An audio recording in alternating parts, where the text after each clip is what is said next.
ও প্রতিবেশী অতীব গুরুত্বপূর্ণ বিষয়, যার ফলাফল জাহান্নাম, যার ফলাফল জান্নাত। এতিম ও প্রতিবেশী নিয়ে আল্লাহ তাআলা বলেন, ওয়াবুদুল্লাহ ওয়ালা তুশরিকু বিহি শাইআ।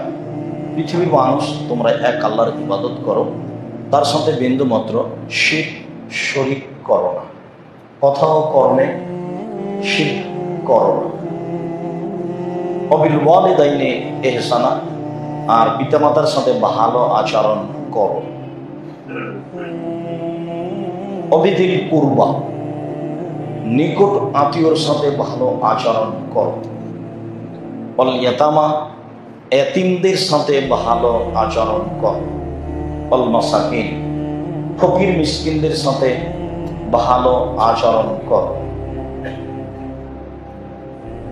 অবেজাবিল জুনুব ও সাহেবিল জামবে, প্রতিবেশী, নিকট প্রতিবেশী এবং দূর প্রতিবেশীর সাথে ভালো আচরণ করো। সফরে চলার সময় সাথে যে আছে তার সাথে ভালো আচরণ করো।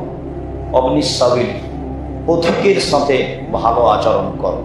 মামালাকাত আইমানুকুম, আর বাড়ির কাজের মেয়ে দাসদাসী, তাদের সাথে ভালো আচরণ করো।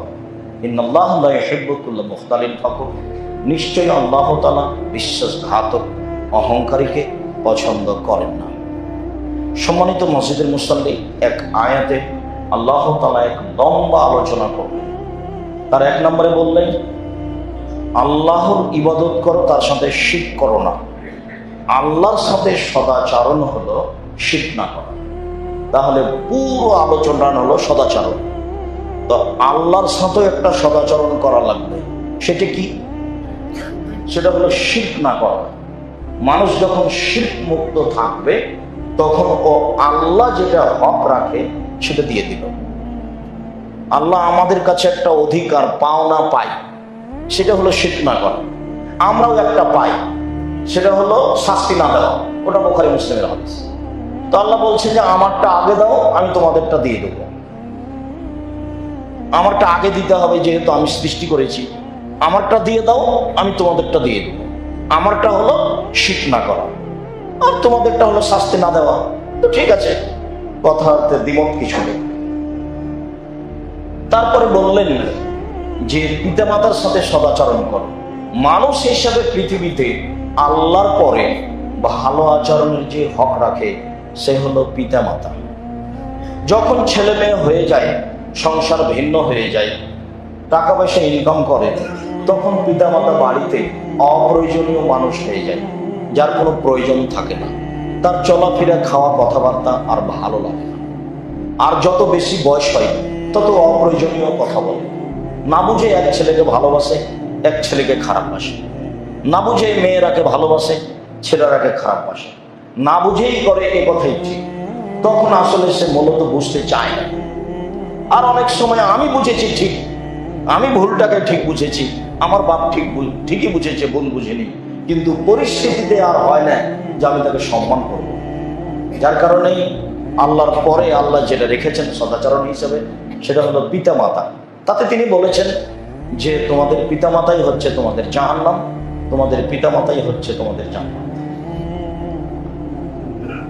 তাতে তিনি বলেছেন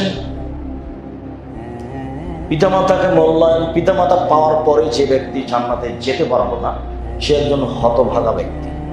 অনেক কথাই বলেছেন। আসলে এই সময়ে পিতামাতাকে মূল্যায়ন করা খুবই কঠিন।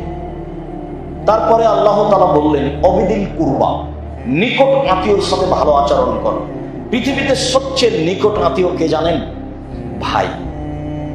আমি তো মনে করছি ভাই নয়, মনে হয় যাদের সাথে বিবাহ শাদী হয়, ছেলের শাশুড়ি, মেয়ের শাশুড়ি, মেয়ের শ্বশুর, ছেলের শ্বশুর, জি না, সবচেয়ে নিকট আত্মীয় হলো ভাই। আর মনে রাখবেন, আপনার সংসার হলো আপনি, আপনার স্ত্রী, আপনার ছেলে মেয়ে। আপনার ভাই কিন্তু আপনার সংসারের সদস্য নয়। ও কিন্তু জমি সব ভাগ নিয়ে নেবে, ও ভিন্ন আয় উপার্জন করবে। একটু 19-20 সালে গন্ডগোল লেগে যেতে পারে, এমনকি জমি জায়গা নিয়ে মামলা হয়ে যাবে। দুই ভাই দুই দিকে উঠবে কাঠগড়াই, আর জজ বসে আছে সামনে। অবাক কথা, যেটা আপনাদের চোখের সামনে মাঝে মধ্যেই ঘটে থাকে। এক সময় বলছিলাম, আমাদের গ্রামে পিতা মারা যাওয়ার পরে ভাই ভাই গন্ডগোল হয়। জিনিসপত্র জমি জায়গা ভাগ পাই, তাতে ঢেঁকিটা কেটে ভাগ করে নিয়েছিলাম। ঢেঁকিটা কেটে যে ভাগ করে নিল তাতে কি হবে, কিন্তু বলছে যে নিব, মানে শয়তান তার মাথার উপরে জিদ চাপিয়েছে।